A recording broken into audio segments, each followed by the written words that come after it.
បាទជំរាបសួរខ្ញុំបាទឈ្មោះជូសៀងតុងសប្តាហ៍ថ្ងៃជាភិហ៊ុននឹកនិងជាសមាជិកក្រុមប្រឹក្សាពិបាលនៃបូរីភ្នំពេញថ្មីដើមឡើយខ្ញុំគឺជាមនុស្សម្នាក់ដែលរៀនសូត្រមិនបានខ្ពង់ខ្ពស់អ្វីទេប៉ុន្តែដោយខ្ញុំជាមនុស្សដែលចូលចិត្តរកស៊ីនិងធ្វើអាជីវកម្មកន្លងមកការគ្រប់គ្រងអាជីវកម្មរបស់ខ្ញុំជាលក្ខណៈប្រើប្រាស់ទៅលើបទពិសោធន៍សម្រាប់ចិត្តទៅលើតថភាពជាក់ស្ដែងហើយពេលវេលាកន្លងមកក៏មានឱកាសបានចូលរួមវគ្គសិក្សាជាមួយលោកសាស្ត្រាចារ្យលោកគ្រូឡុងបូរិនលើវគ្គសិក្សាគ្រប់គ្រងគម្រោងឲ្យមានប្រសិទ្ធភាពតាមរយៈការសិក្សានេះខ្ញុំឃើញថាអាជីវកម្មទាំងអស់ប្រៀបដូចជាគម្រោងអញ្ចឹងដែរក្នុងគម្រោងមានការចាត់ចែងហិរញ្ញវត្ថុរៀបចំ Master Plan រៀបចំធនធានមនុស្សការទំនាក់ទំនងនិងការដោះស្រាយនៅឧបសគ្គផ្សេងៗ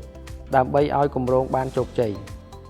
ដូចនេះតាមរយៈការសិក្សាកន្លងមកធ្វើឲ្យខ្ញុំភ្លឺភ្នែកនិងធ្វើឲ្យអាជីវកម្មមានប្រសិទ្ធភាពជាងមុនបង្កើតឲ្យមានភាពច្នៃប្រឌិតដែលគេហៅថានវានុវត្តន៍ហើយអាជីវកម្មត្រូវដើរទន្ទឹមនឹងនវានុវត្តន៍ថ្មីៗផងដែរ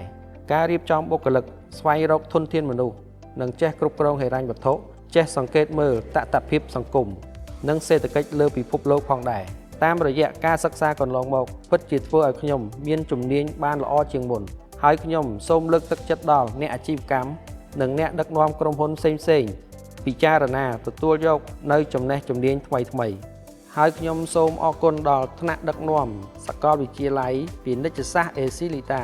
និងលោកសាស្ត្រាចារ្យលោកគ្រូឡុងបូរិនដែលតែងតែខិតខំបង្កើតនៅវគ្គសិក្សាថ្មីៗដើម្បីឆ្លើយតបទៅនឹងតម្រូវការដល់ម្ចាស់អាជីវកម្មនិងម្ចាស់ក្រុមហ៊ុនដែលត្រូវការនៅចំណេះជំនាញគ្រប់គ្រងផ្សេងៗផងដែរសូមអរគុណ